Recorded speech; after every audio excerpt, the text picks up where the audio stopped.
Welcome people. Welcome to the Unspoken Gems podcast. Podcast for your mum, for your dad, for your uncle, for your sister, for your nanny, for your grandma, whoever's there, man. My name is Kio, and to my left I've got my co-host. Yes, myself, Drizz. And today's special guest, we've got Mr. My Sauce himself. Yo. I'm so happy welcome, to be welcome. Here. Thank you. How you doing, sir? Hey, it's all good in the hood. It's all gravy, baby.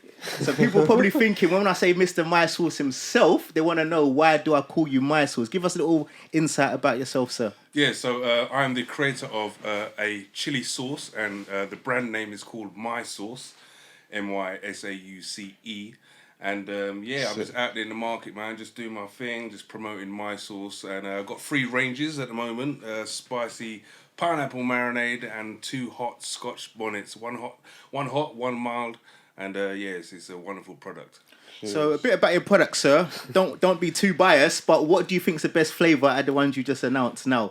Like, obviously, because people are going to want to buy this and know what flavour they could go to. They're going to see it, obviously. So which one would you say is the best flavour? Yeah, most definitely. All of them. Yeah, straight in it, man. To set him up for that one. So summertime, you got the spicy pineapple marinade. That kind of sells very well during the summer. And then you got the mild and hot Scotch bonnet. So at the moment, the hot and the mild Scotch bonnet seems to be pipping the spicy pineapple marinade in the post at the post in terms of sales. But general feedback is the marinade. I don't know, the marinade seems to be more tastier. But then again, the mild one also is kind of more fruitier flavour than the hot. So it's quite hard to tell which one really is the best, but I would just say all of them. So if we're talking about like the taste and whatnot, what would you say your sauce best complements? What kind of meal would we have to complement your sauce? Like, what would you go to meal you put your sauce with? Yeah, so I mean, so currently I'm tapping into the current market trend at the moment. So there's a growing trend for vegan products, plant-based, but saying that, you don't have to be a vegan to enjoy my sauce. So you can marinate or cook with or have it as a side dish on your tofu, your rice dishes, your pasta dishes, or if you're a meat lover, your chicken, your lamb, your fish even. It just complements your food with anything and everything really. So is your sauce vegan friendly, saying that? Oh yes, most definitely. The sauce is mainly made up of vegetables, fresh vegetables. So there's a lot of sweet peppers in there. So I mix a combination of yellow and red sweet peppers, and you get a natural colour of orange. In actual fact, I was actually going to test you there. I was going to say to you, when you mix yellow and red, what colour do you get? So it's mainly made up of vegetables, really fresh vegetables. I try to tend to create products that are clean, as in, none of this numbers, long words that you can't recognise on the back of a label. Yeah, just try and create clean products, really. But they are very vegan friendly, and you can have it on anything and everything.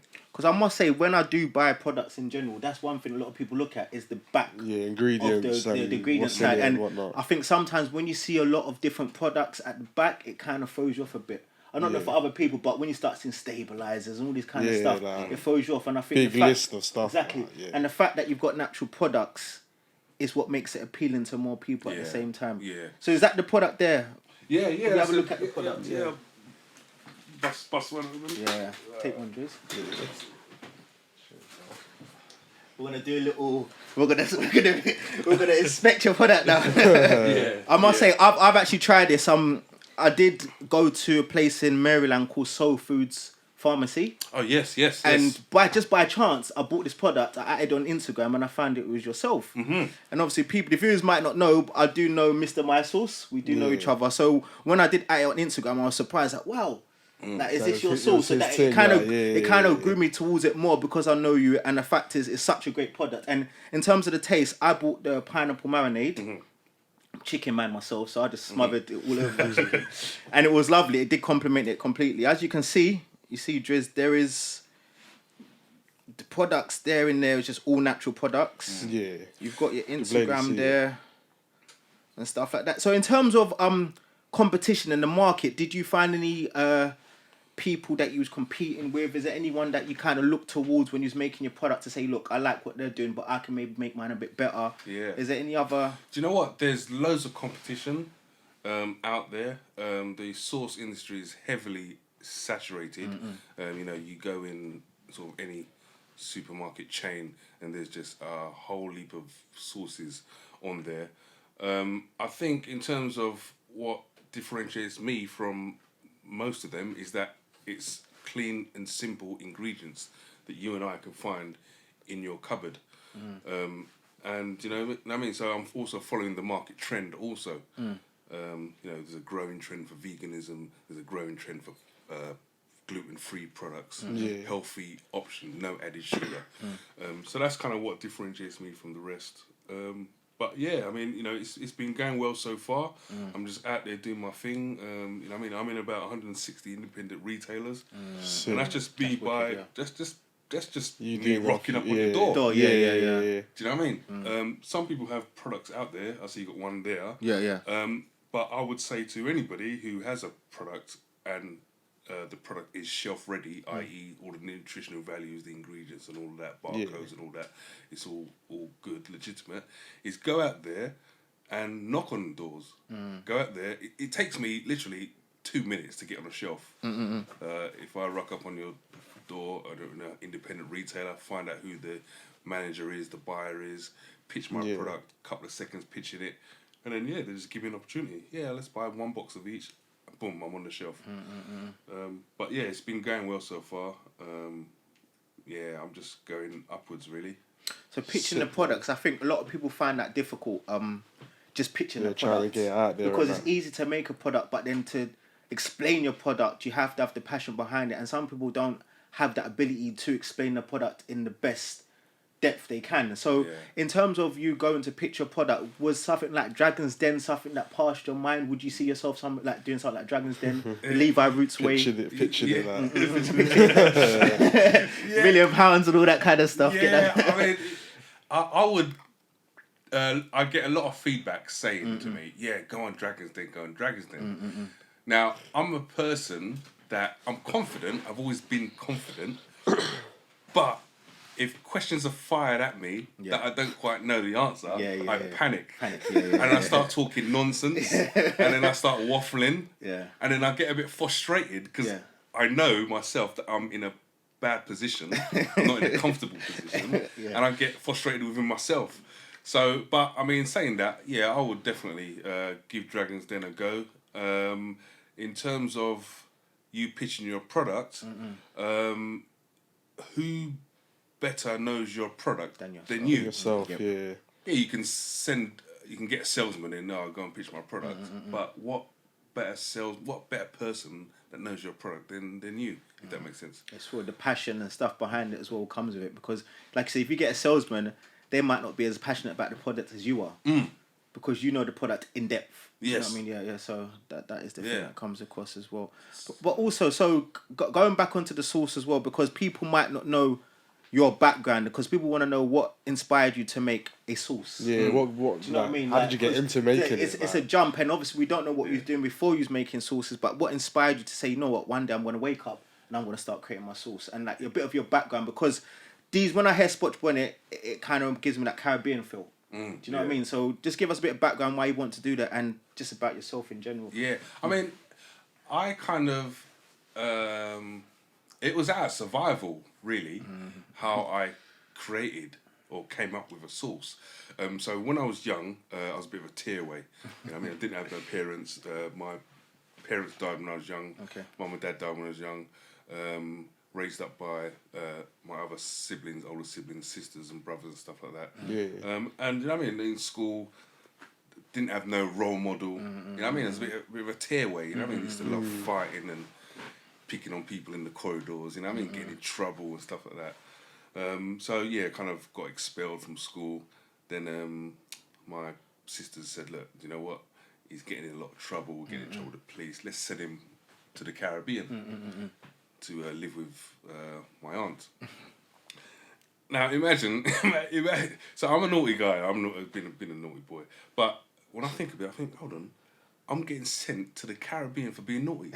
I'm in England, it's Like, freezing yes. cold. Some people see that as like, yeah, that's true. There's sun, sand, sea, you know what I mean? That All is that. true, yeah. Yeah, crazy. But yeah, spent about a year there in the Caribbean, came back slightly like a bit more wiser.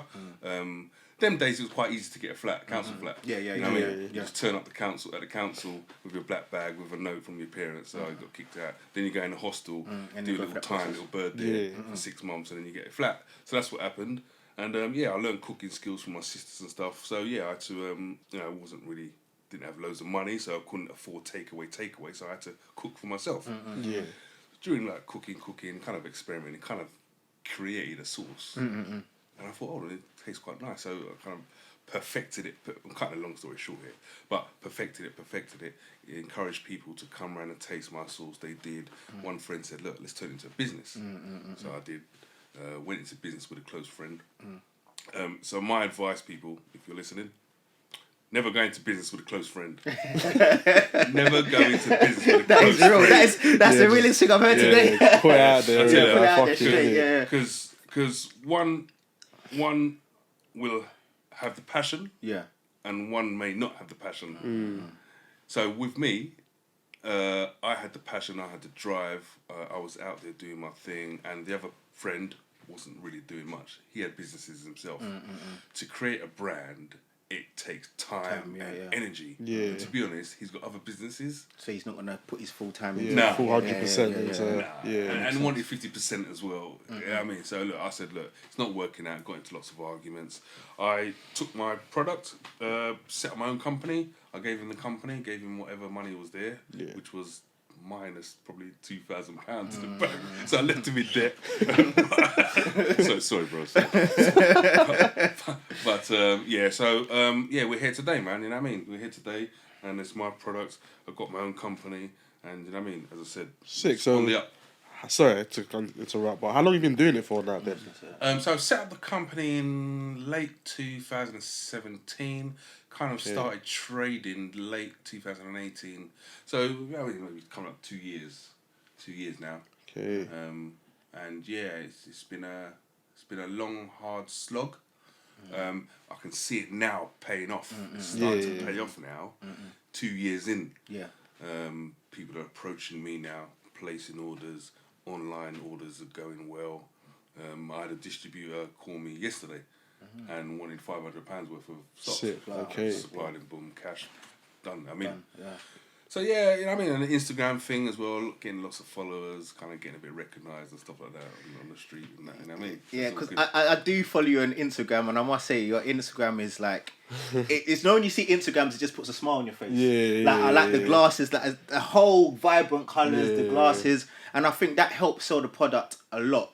And going back to Instagram, bearing in mind you started the business in 2017, Instagram wasn't at the forefront around them times as much as it is now. No. Did you find making that transition to the Instagram world to sell your product difficult? Did you come across any flaws, hurdles? Yeah, do you know what? Because I was never really a social media person. Yeah. I stayed away from that. Yeah. Because I know the dangers of it.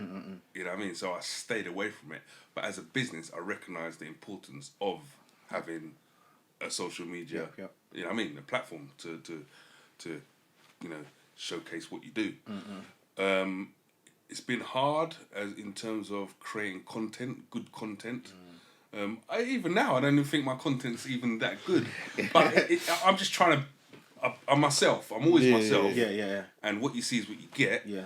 And I've always been a character, jokey person, a colourful person. So I just show myself to be that person on Instagram. You know what I mean? But you know, it's been pretty easy, really. Lots of people are following me now. You know what I mean? And it's not all about likes. You know, likes are good, but you still want people to purchase your product. I think that engagement as well, just the general engagement, because the likes can come, but if the product is not selling, what's the likes for? The likes don't.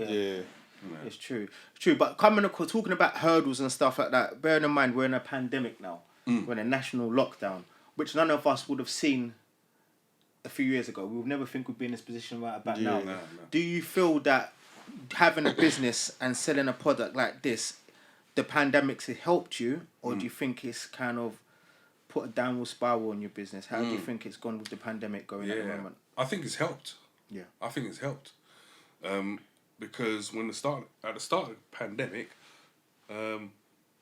my sauces was flying off the shelf because people were going out there just picking up anything from the supermarkets, from the independent stores. You know what I mean? And my sauce was one of them. So I was getting repeat orders all the time. So business was booming. And business is still booming. You know what I mean? It's still growing. It's good, and growing. man. And it's essential. Everyone needs a hot sauce, right? Everyone needs my sauce. You need. Like I said, the name itself, My Sauce. Like, what made you call it My Sauce? Because that's just organic. Like, you think of a sauce, it's your sauce, my sauce. It's just direct. Boy, but what made you call it My Sauce? Yeah. So going back to what I said about the business partner, it's no longer his sauce. It's my sauce. How does he feel about that? Straight up. How does he feel about that? Yes, I haven't really spoken to him about it, really. So when it was two of you together, what was you calling it then? Is it still My Sauce, or would you think, what was the other names before it comes to our sauce? Our sauce, two sauce. What was the name? I don't want to say because I don't want to big him up. You know what I mean? At all. But it was a sauce. You know? Sauce, you know. But yeah, just I mean, I saw him the other day. Yeah. And he's kind of regretting. He's regretting. But that always happens when it comes to business or things in general, because when you go into something with somebody and they kind of tear away from it and they see it's progressing, they don't see you're it. always gonna have that sort of envy behind. Not purposely, it's just that envy you just have, like, that could have been me. Yeah. But like I said, like you said, it comes with the passion. Yeah, if you're passionate about something, you're going to be dedicated regardless. Yeah. So I think you're going to go through it and that. Exactly. Exactly. So but saying that, you know what I mean? Like we kind of fell out. You know what I mean? I don't talk to him as much. You know what I mean? But you know, it's never good to speak bad about a person, especially when you're not here to defend them. I know what you mean. You know what I mean? But it's part of the business. Like, it's happened. Sometimes you got to cut your ties. You know what I mean? Yes. Cut your ties, man, to progress. That makes sense. So, are we on TV? Don't feel about that. Show the sauce. Yeah. Go close. Let them see it. Jeez. My sauce. Yeah.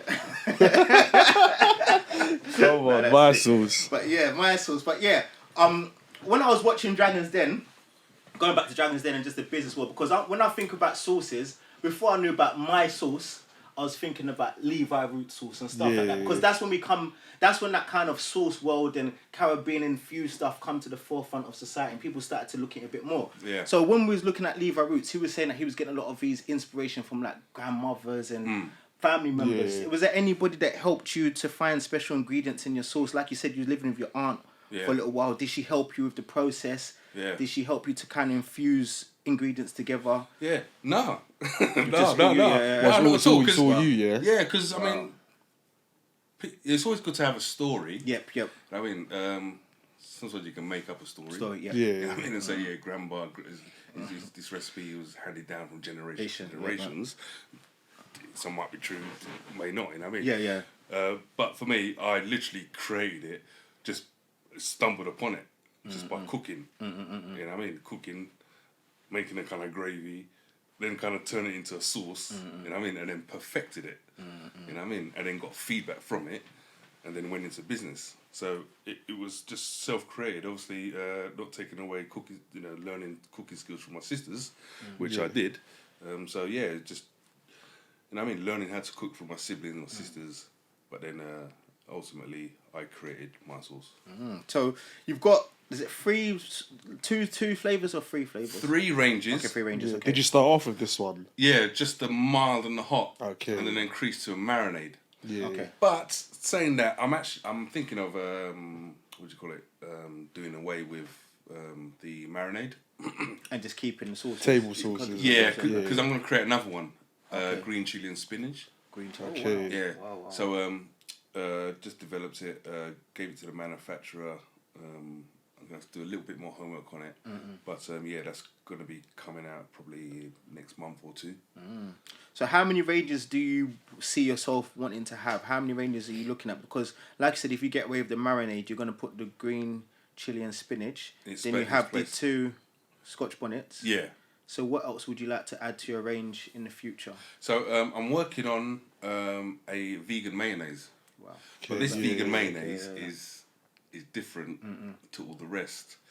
Vegan mayonnaises are made up from aquafave. Aquafave is the brine from chickpeas.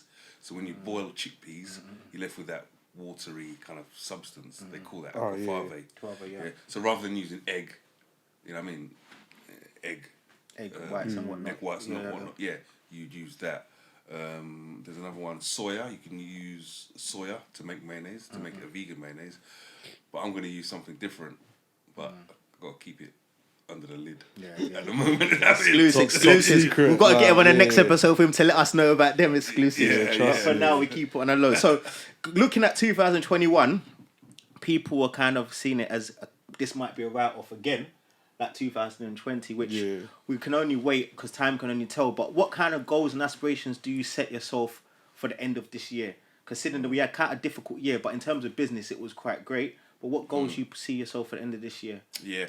So my goals are this year is to be listed in more distributors. So I'm currently with 2 distributors. So I aim to be listed with at least another 1 this year. I now have a mentor who has been a buyer for 14 odd years. Wow. In the food and beverage industry. She has links to supermarkets, airliners, cruise ships, hotels, stuff like that. So, the current pandemic is sort of, in terms of business, it's a no-go for lots of businesses out there. So the hotel industry has kind of gone down a bit. The railway links has kind of gone down a bit, airliners a bit. So not too sure how it's going to pan out, but that will be my aim anyway, to get into at least a major supermarket. So I've got a couple of supermarkets in mind. Been in talks with them, but yeah, just to get listed in a few more distributors and possibly a supermarket chain. So like a Tesco, Sainsbury's. So I've got in mind Morrison's and Co-op. Okay. Morrison's and Co-op. They're the more friendlier ones to smaller businesses. Okay. Yeah. You've got the big giants. They charge you thousands just to distribute just your to put it on product. the shelves. Shelf, Wow. If you can get in, If you get in, that's a business in itself. Co-op and Morrison, they're more friendlier in terms of they run programs. Even Sainsbury's, they run a program where you can go in and probably get discounts in terms of the rates that they would charge you for getting your products on the shelf. But yeah, definitely Co-op and Morrison's. I've got them in my scope. So, being a Caribbean man, you are Caribbean, right? So, yeah. So, being a Caribbean, I'm half Caribbean. No. Where you from, bro? I'm Filipino. Philippine. Yeah. Yeah, so coming from Caribbean yourself, sir. That's all good. Coming from Caribbean yourself, sir, would you like to see your sauce distributed back in your home country? Yeah. Dominica. Yep. Yeah, I'm not gonna say no to that. Yeah. But that would be great. That would be great to see my back sauce. home and that. See it back home. Yeah, it's true. that'd be good, man. That would be. I think that. Where am I actually Caribbean from? So I'm half Jamaican, half Ghanaian. Same. So my dad's Ghanaian, my mum is Jamaican. If you want to go into technical sides, my family in Spain. Yeah. I mean, in Jamaica, Spanish town. So for a minute, I'm for Spanish. So family in Jamaica, part of them's from Spanish town and some of them's from Portmore.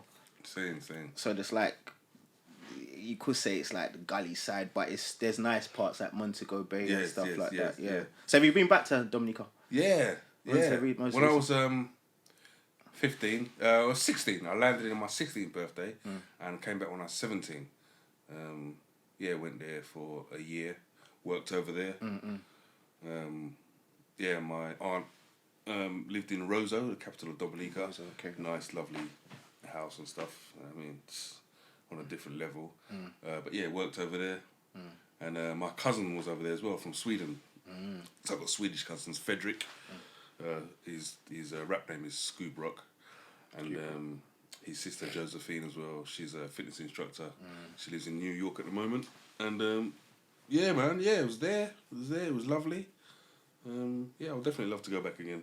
But with the Caribbean, it's a bit rocky. Like, you know, because the weather seasons, you get the hurricane season, and it just destroys everything. Yeah. Yes. You know what I mean? But going back to what you said before, like you said when you was a bit young, a bit of a tearaway, your punishment was to go back to Caribbean.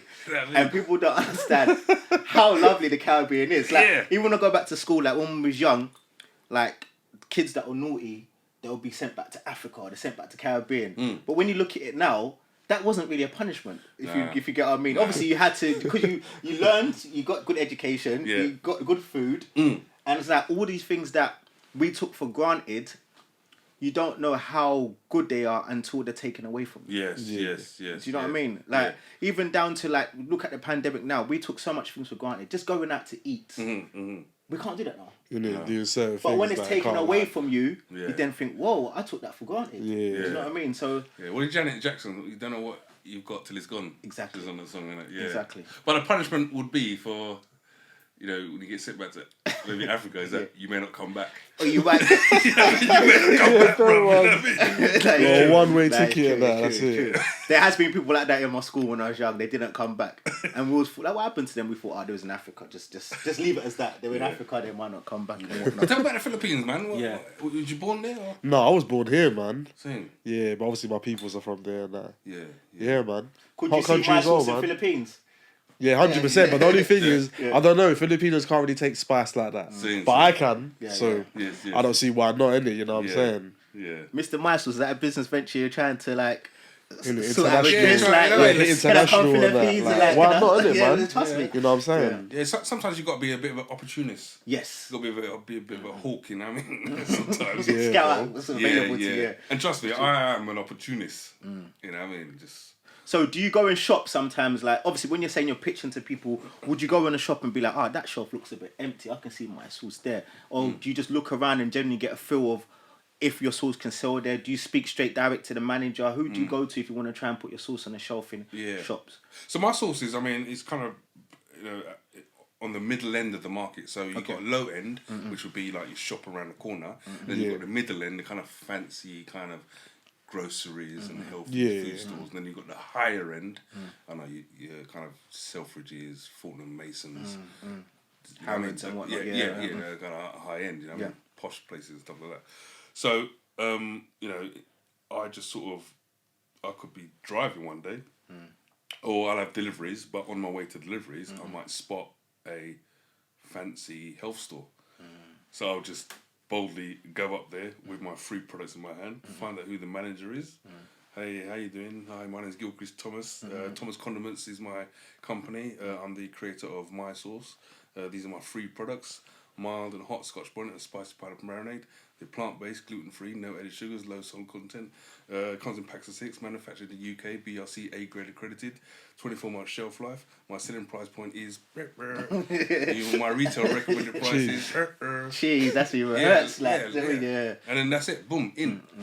Go to the car, supply them, invoice them, collect the cash, do little pictures, take some pictures on the Instagram, and that's it.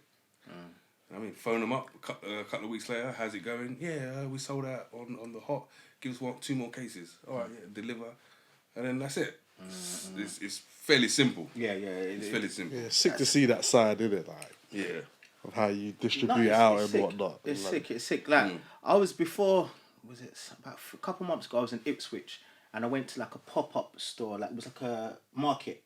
Like a just market store and stuff like that, and I saw one gentleman who was selling a sauce like on a pop-up store, and it was similar to this, although this one was better, but it was similar to this, and like going back to that, I was thinking, is like pop-up store something? Are these ours to keep, because I want to try this now, man. My God, no, thank you, man. You put it in there quickly because I'm holding it for a long time. It's got my hand on it now.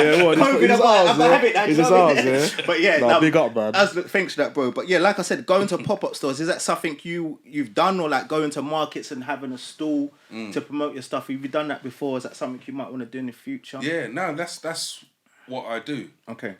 Because you know, in terms of so I go to farmers markets or foodie events and stuff like that. So I have my own branded gazebo, set up my products on their stall, and just sell my sauces on vegan markets or farmers markets or foodie events.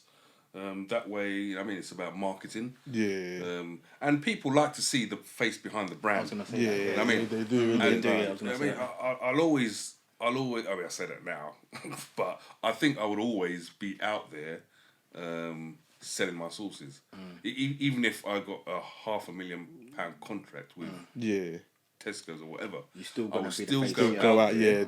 Because that's what I like, engaging with people. I like meeting people. I like telling my story, and I mean that's what I love doing, man. And it's great to sell your products out in farmers markets because your profit margins shoot right up. And I feel at farmers market people are quite.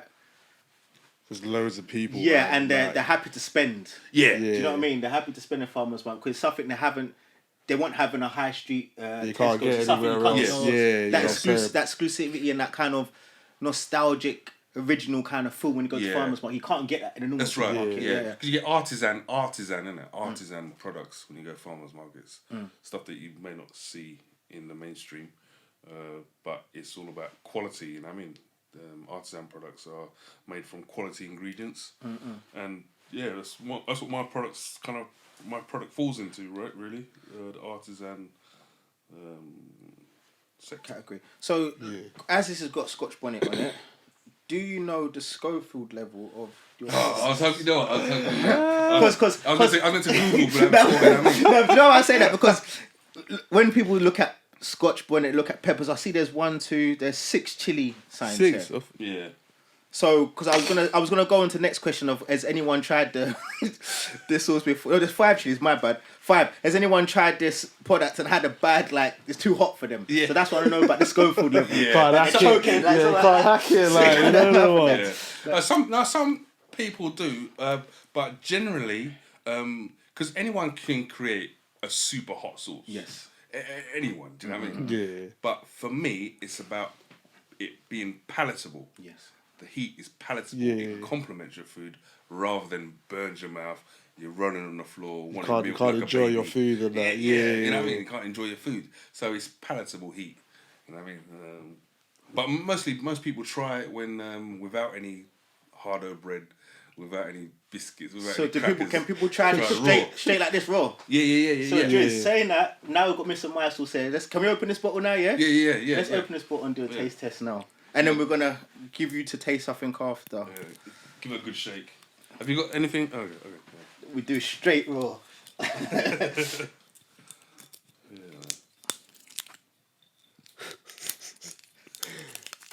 anybody's going to be bare spicy. You've got water on deck, yeah? Yeah, give it a good shake. Because it's natural, it's kind of naturally thick. There you go, good shake. People. Boy, wish me luck. Wait, before I try it, what is a Schofield level? I never got the answer. I need to know. I'm trying to avoid it. I'm trying to avoid that. I didn't even hear the answer. Before I tried it. Yeah. I mean, it's quite palatable. A lot. It's like you're talking about millions. Like I said, I've tried the spicy pineapple marinade. I haven't tried this one yet, so let's give it a go. Yeah.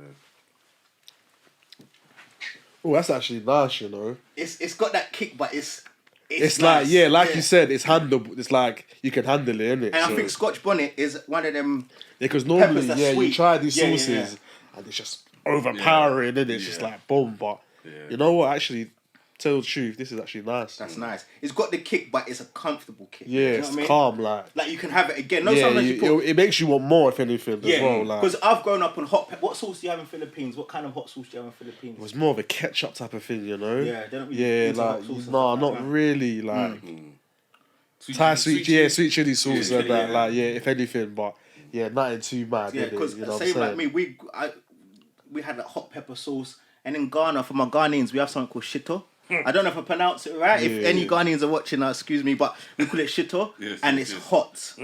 It's hot. You have medium and you have hot. Okay, and then you've got the normal Caribbean hot pepper sauce. Yeah. Did they put crayfish in there or something? In shito, they've got fish. I'm not too sure. I know they've got prawns, grounded prawns in it. Yes. Some people put meat, but correct me if I'm wrong, but I know for sure it's got fish in it. Yeah. So it has that kind of dense kind of feel, but it's hot. Yeah, it's hot. Like this is nice. Yeah, it's Do you know what I actually mean? good. Like, it makes you want to pour more. Yeah, you want and more. obviously, You I'm a definitely- condiments man myself. Yes, like, I can put a lot of sauce on my food, Yeah. which sometimes takes away the natural sound of the food. But I like my sauce. Yeah. But this one, you do need discipline because you do have too much of it. It can. Yeah. But one bit is nice. Do you know what I mean? Yeah. But Tasting guys, it, off the taste test, it's definitely nice. Like, but yeah, taste test 100% is nice. But guys, definitely get my sauce. Yeah, hit up my sauce. www.mysauce.co.uk. You can buy online. Or follow me on Instagram, my_sauce, and you can purchase it that way. Quick plug there. Lovely. Because I feel that's something that people don't accept enough is criticism from other brands, especially if they're in the same brand world that you're doing. Yeah. Like, it's not a competition, it's nothing like that. But if somebody can give you, for example, you went to school and you're learning to become a scientist. Your lecturer is a qualified scientist. It's only right for you to ask information and advice from that qualified scientist because you're going into that same world. Do you know what I mean? So I think some people have to understand that sometimes. But like I said, constructive criticism. I'd rather be criticised for what I'm doing wrong than what I'm doing right. Because I got criticised the other day. So I got this branding lady involved now, and she looked at my sources and stuff. She likes it. You know what I mean? Likes it, but she says, the branding might need to change a bit. Because she see what I'm doing on Instagram. Yeah. My personality. My personality needs to reflect in the brand. Oh, okay. So I need to be on the front. So was that always there? No. I've rebranded twice. After what she said, or when I first come out with Sauce, Okay. it was how it was. Bad, you know what I mean? But then I got a branding development person on my team now to help you who with that, enhanced what was there already. Okay. And we come up with this. But now I may have to rebrand it again, and I need to go on the front to show my personality. What, along with your logo? With the brand. Yeah. So around this kind of era, you have yourself there as well. Yeah, I mean, I'm going for a photo shoot on Saturday, so we're working out on how we're going to do it. Because like you said, it's true because you might miss that. Obviously, I know that's you. You know it's you. Yeah. But some people on the top of the shelf, like you said, yeah, and you've been a vibrant person. You, like I said, you need to portray that in the sauce. Yes, most definitely. That makes a lot of sense. What you're saying. So what happened was, in terms of what we were saying about constructive criticism, there's a group on Facebook, and they're called the Food Hub. The Food Hub. Okay. So if you have a product out there, I would suggest that you join the Food Hub on Facebook. These are people that are out there in the industry. You've got buyers, supermarket buyers, different buyers on there. Yeah.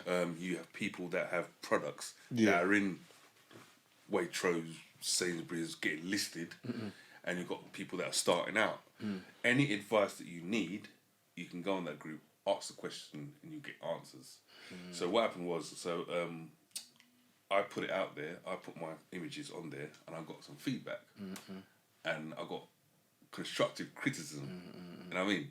Some of it was harsh, but I still needed to know.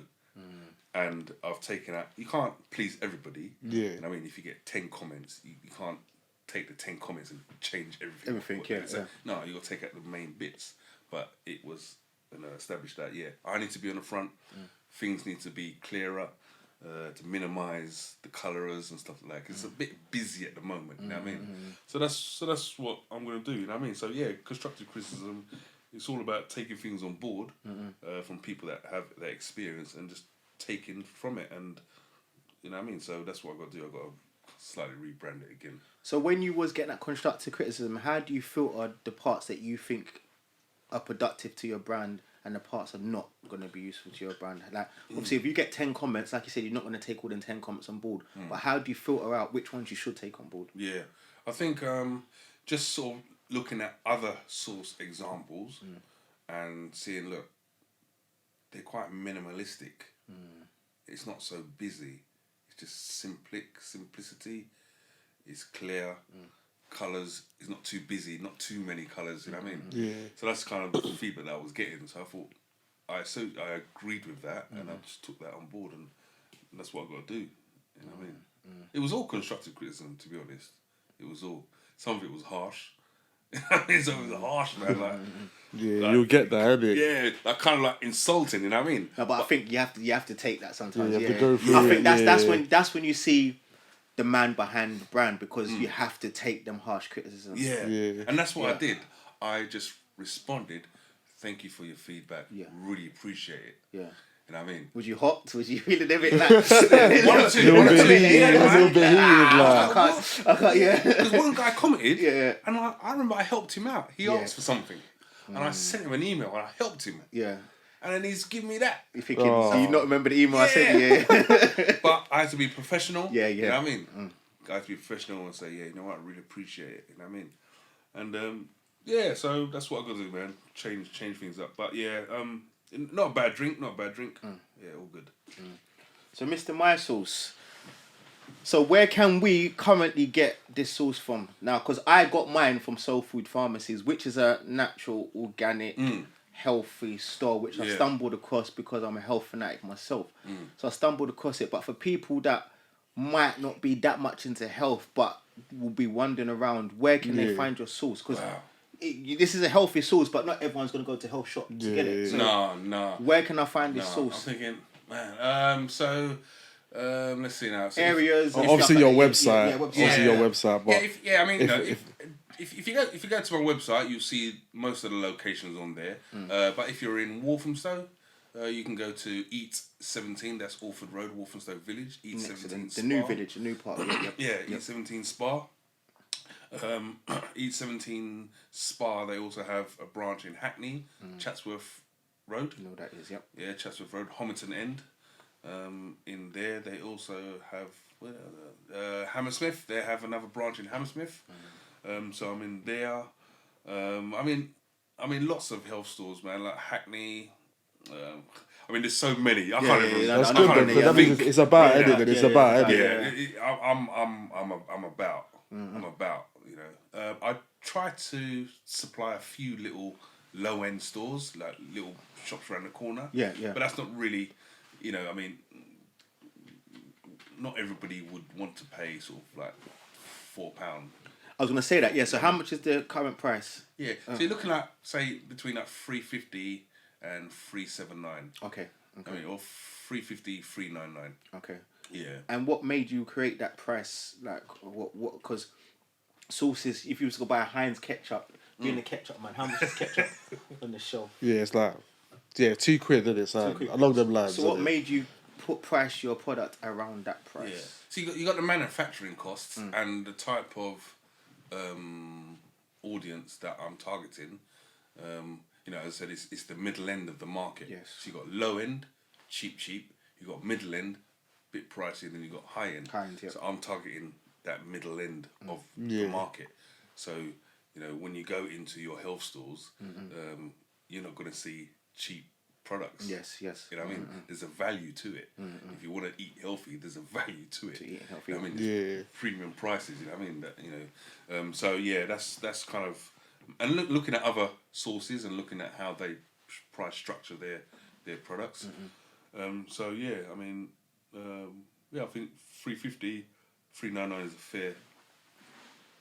Good affordable price. Yeah. If you're into healthy eating and stuff like gluten free, no added sugars and all that, those type of products, it comes at a premium price. Health is wealth. Yeah, you got to spend it if you want it, man. But it's unfortunate really because fast food is so accessible to you and it's cheap, you go for that. And this is where people get confused in the world of health as well, because you're buying products that are cheaper, but it's not necessarily good for you. Nah. Yeah. Then £1 chicken and chips. Do you know what I mean?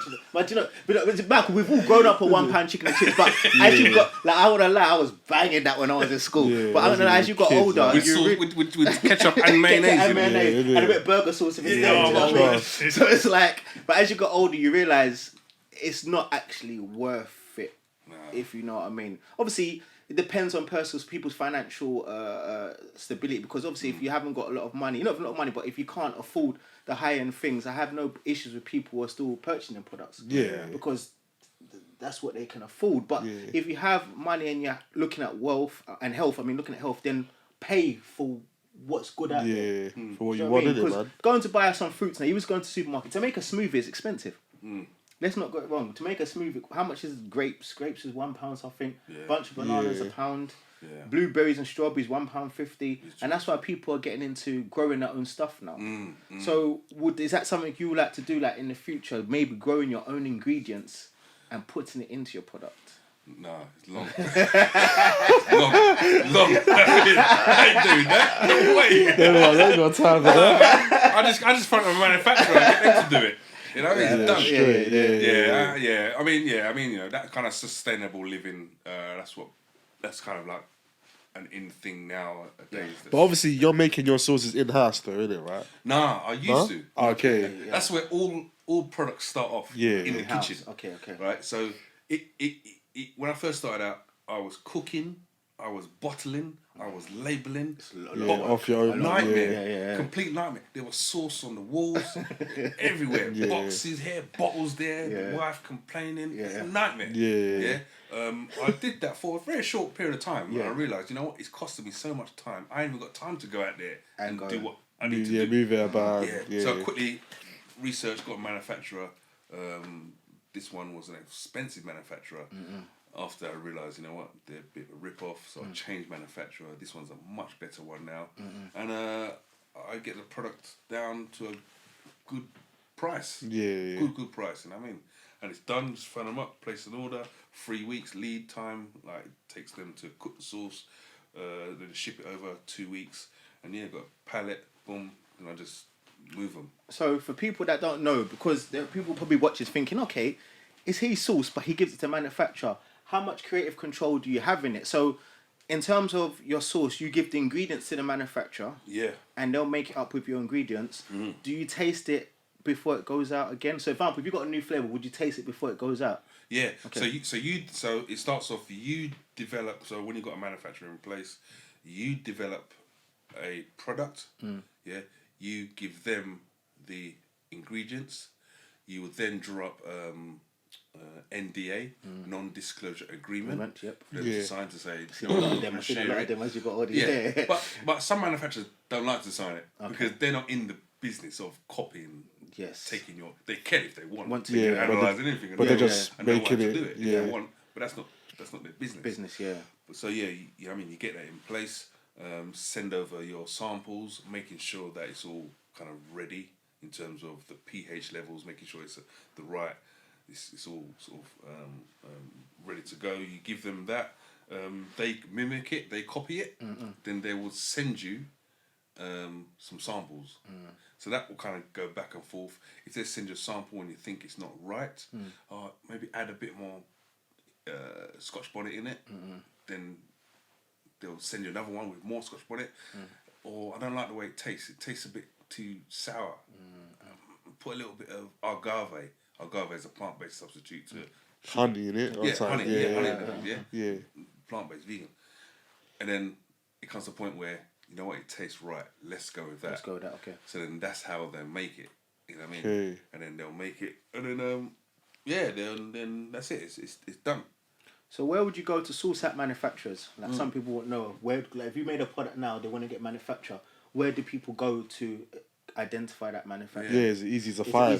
For upcoming brands to like put out their stuff or make their stuff in bigger batches. So you Google. Just Google. Godsend. The power of the internet, innit? You know what I'm saying? Or like I said, the Food Hub. Join that group. Ask a question. I need a manufacturer to manufacture some popcorn. You know what I mean? Then you'll get answers. Trust me, you get answers. You know what I mean? And it's up to you to approach them, find out what their MLQ is, minimum order quantity is, because some of them might be too much for you. Like when I first got this manufacturer, before I got this manufacturer, I went to one manufacturer who creates products for Heinz, not Heinz, reggae sauce and all these big companies. So big batches, their minimum order was 5 tons. Raw, that's a lot, isn't it? I know I can't cope with that. I'm not ready for that. No way. 5 tons, Yeah. So, but the manufacturer that I've got is a nice lower minimum order quantity. So I get about 120 kilos per product. So it's like 700 bottles each, 2,100 bottles, and ship them out, man. Just sell them, boom, go and reorder again. You know what I mean? That's how it goes. Sounds great. So for people that are trying to get into that world of not even business but just product design and creating their products and progressing into the next step, what sort of advice would they give you? Bearing in mind you started this in 2017, so your advice you give now will be very valuable for people that are coming up. Like, what advice would you give people who are looking to start a brand or create a product? Definitely research. I mean, if I could do it again, I would research into the type of product that I want to do, why I want to do that particular product, what's out there in the market, how could I be different, then work on your branding, get the right people in straight away to do the branding, not a graphic designer and a branding person, two different people. Yes. A graphic designer will either work off some of your ideas and create something, but may not necessarily know about what it is that goes into a brand. A branding developer will sit down with you and go through stages. They want to know about you, about your company, what you want to achieve, what it is about the product. How do I create that in a label? You know what I mean? All these things. Get the right people in. If you want to go straight to the manufacturer, make sure you're getting the right manufacturer in. So much advice. And I mean, that's some of the advice that I'll give, definitely. So, Mr. MySauce, like I said, thank you very much for coming on to the Unspoken Gems podcast today. Anything you want to say before you go, and also, where can we find you once again? But wait. So we for the viewers, for the listeners, so we first met in university. Yes, that's correct. Let's go back. We met in university. We met in university. So it was like that. The psychosocial. Yes, psychosocial, and sick. Yes, it's like from next there. Link ups, like we saw each other a few times because I went into work and I've seen you out and about a few times. And it's the madness is, like I said, when I bought this sauce and you messaged me on Instagram, I still wasn't sure who it was because you didn't have I don't think you had a picture on your Instagram at the time. You just had the MySauce logo. And I looked and I said, swear down. Then I said to myself, I'm going back to Soul Food Farms, I'm buying more sauces. But let me go straight to the plug himself. And here we are today. But I met you through uni, and I think it's just organic to do them kind of link ups. And when we've all got content that can help flourish and help progress everyone, it's only right that we link up. You know what I mean? Because after uni, I had a tough time, I didn't get a job for over a year.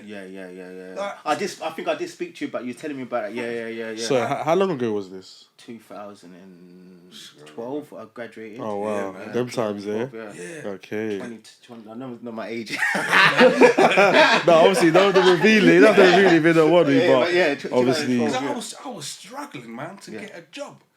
Because I didn't quite have that experience. Because I wanted to work with young people. Young people and families and stuff like that. As a support worker. But it took me ages. I remember doing voluntary work for victim support. But then when it came to interviews, I couldn't answer the questions. Like, I don't know, how would you support a child if you've identified their needs? I can't remember the questions. But I couldn't answer it because I never gained the right experience doing voluntary work.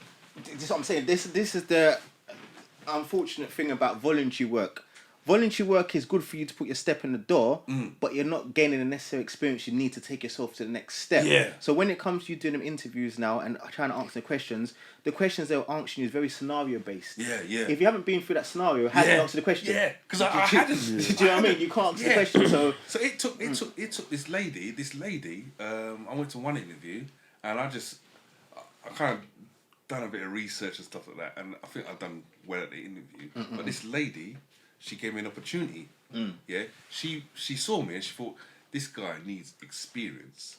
I'm going to give him the experience for 1 year, and then from that it would be like a springboard to go into other jobs. And I did. I worked for Family Action, and just supporting young people and children and families and stuff like that.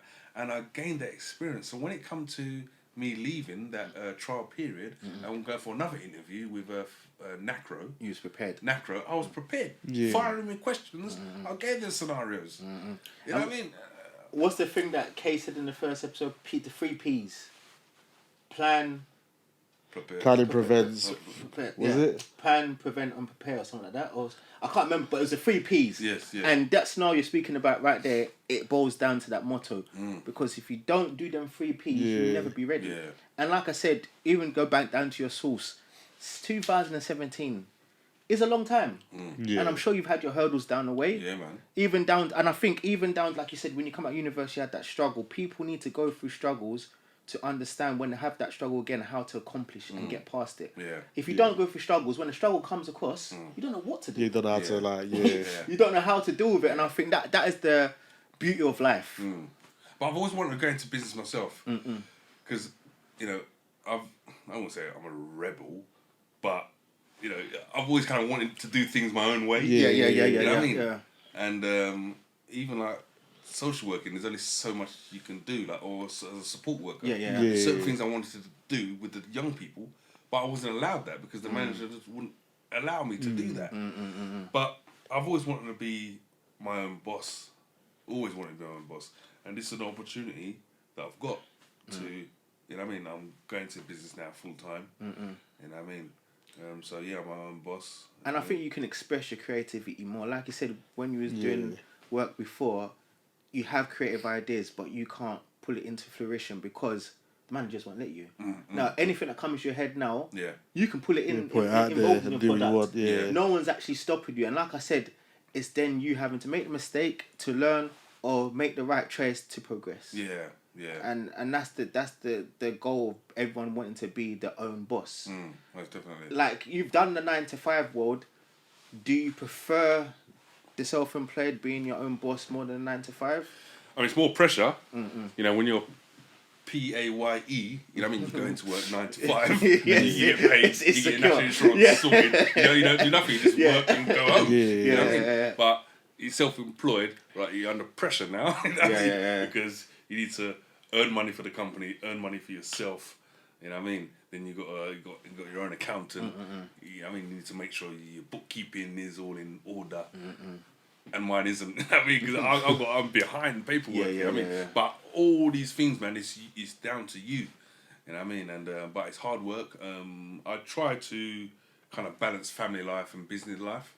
And I mean, all right, I'm out there like Monday to Friday. Sometimes Saturdays as well. I'm out making deliveries. But I try and balance it out. It's difficult. It's difficult. You know what I mean? Got 3 kids and that, and it's difficult. But I enjoy what I do. I really enjoy what I do. Before, I never enjoyed it. That's what I'm saying. That is the line that everyone needs to take in. You enjoy what you do. A lot of people do things they don't generally enjoy, but it gives them that sense of security, which is not wrong. But if you don't enjoy it, it's not going to last for as long as you want it to. Long run wise, Because when you get a point where you say, I can't, excuse my language, do this anymore. Do you know what I mean? So because you enjoy what you do, you're always looking for the next step. Do you know what I mean? And sometimes, I mean, sometimes you've got to be a bit content as well. Yes. Like, you know, you may not be totally happy in that job, but I'm content. You know what I mean? So let me just do it anyway. You know what I mean? Yeah. But sometimes, no, I just love what I do, man. I really love and what I do. I can see it in your work. Do you know what I mean? I can see it. And like I said, because we knew each other prior to you making the sauces, I can see it in the work and how happy you are in what you're doing. And it comes across in your social media. But last time I see, but when you think college, you was a slim man, brother. Slim things. Now you're strapping. You know what I mean? Tattoos, locks. You know what I mean? Samson. Listen, do you know what it is now? Yeah. Sometimes in life, how can I say it? Sometimes in life, a perception will come your way, but until you get to know the man behind the perception, you never really know the person. And I will be perceived as something, but I'm not bigging myself up, but I'm an educated man. Yes. So I don't care about the perception at times. As long as I can put myself in a light where I know I can conduct myself in a professional manner, I'm happy with that. Gym come my way, and that's what made me put on the size now. So like, you know, like, I love my gym. Tattoos or something. Like I said, everyone asks about the tattoos. if I could go back in time, I would not have tattoos. Yeah. That's the honest truth. Really? If I could go back in time, for all the young youths when they get tattoos now, it doesn't affect my work. Yeah. But it's nice. I like them. Yeah. But if I could change back time, why did I need this? Yeah. If you get what I mean, like, do you know what I mean? It's there for life, and I don't regret the decision. Yeah. But if I could change the decision, wouldn't have had them. I got one. I just jumped up one day and said, I'm gonna get a tattoo. Yeah, that's the same. Like it might have been in my mind before. It's not like yeah. all of a sudden, just randomly, I'm gonna get a tattoo. I was probably thinking about it before. But once I jumped up, I'm gonna get a tattoo. I just went and got one, you know? Just a small something. I think because we're creative people, it's mad. I think not all people, but people that get tattoos are quite creative in the sense that they like art, they like to be quite creative. And that's something, I had something in my head that I want to put this on my body. Yeah. And obviously sometimes people can say, for creativity, you're putting something in your body for life. Do you know what I mean? But it just, that's how my mind frame was at the time. Yeah, you got tattoos? You know? Yeah, I got tattoos myself. I got half a sleeve myself. Yeah, man. Would you take it away if you? Nah. You wouldn't? I've always wanted it, innit? Okay, and obviously tattoos, I wouldn't just get anything, innit? It has to mean something to me, innit? So same like me. I'm a spiritual person. Yeah. So what did you get? You're DJ. Yeah, obviously, so I got my DJ tattoo and so obviously my surname on the other side. So that makes sense. Like I said, I used to DJ too. Yeah, I see little. Yeah, so we do. So we're both DJs. Yeah, you might not know. Yeah, so he plays. Oh, sick! I didn't even know that. I mean, I've to be honest, I haven't DJed for about 12, 13 years. Yeah. But I mean, like Unknown FM, like, you know what I mean, house stations and stuff like that. So did you start on using vinyls? Yeah, most definitely, yeah. He's a vinyl I'm the CD, so I'm the new school one. He's the old school. Yeah, so no, don't get me wrong. I can still spin a many. Hey, listen, I can still spin a lot of DJs. Don't get me wrong. Come on, but I know what you mean. Yeah, that vinyl. So if we get you another show to come and play some music for us, because we're gonna start incorporating some DJ stuff in the podcast. So we might need to get you back and brush up them 13 years cobwebs. All right, you know what I mean? I'm sure. Brush them off, like, do you know what I mean? Yeah. Give me like 20 minutes practice. You know what I mean? 20 minutes practice. You know what I mean? Yeah. I'll be up for that. Yeah, I'll be up for sick. that, man. Yeah, okay. I used to play like 80s soul, R&B, then I went into house, like soulful house, Latin house, jazzy kind of house. So what do you think of the current state of the music, like soulful house stuff you played now? Do you listen to some of that genre still up to today? Yeah, I mean, there's not really much changes. Stations really that really play kind of house at the moment. I mean, I've got DAB in the car now. But yeah, like if you go on My Soul or go on My Soul or whatever, you might get Booker T. Heard of that. Oh yeah. I've heard him. Yeah, the man like Fiddler. I mean, my old school friend and that. I mean, he plays more Afro beats and stuff. But yeah, not really much stations that really play soulful house. Really, the music's ever changing. I think. It's a whole different thing now. So would you incorporate any of your music world into your product? Because I see you do. I do see some things. You have a little guitar and stuff like that. I see it. But are you looking to incorporate more of that into your? So yeah. So I've got a kind of little ad. I did see the my sauce. I saw it on your Instagram. Yeah. It's kind of catchy, but I might have to do another one. Is that you? Yeah, that's me. Yeah. That's you in the vocals. Oh, I need to see this. Have you got it on your phone? Let the viewers hear it. If you got it. Because what it was, because I can't rap. Because I was in the studio and I can't rap, and I thought, hold on, all right. I used to always grab the mic up, like, you know what I mean. I got a right do voice, that kind of good stuff. voice. So then I kind of like, you know what I mean, kind of incorporated my natural voice rather than rapping. Not the one. So how long have you guys been doing this? This is now, you will be now the sixth episode. No, fifth. Fifth episode, yeah. Fifth even. So yeah, we just started this, just after summer, isn't it? Yeah. Play again. Let them hear it properly. Exclusive. World exclusive.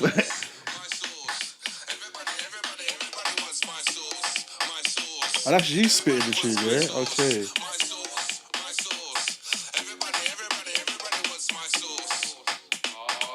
It's vibey still.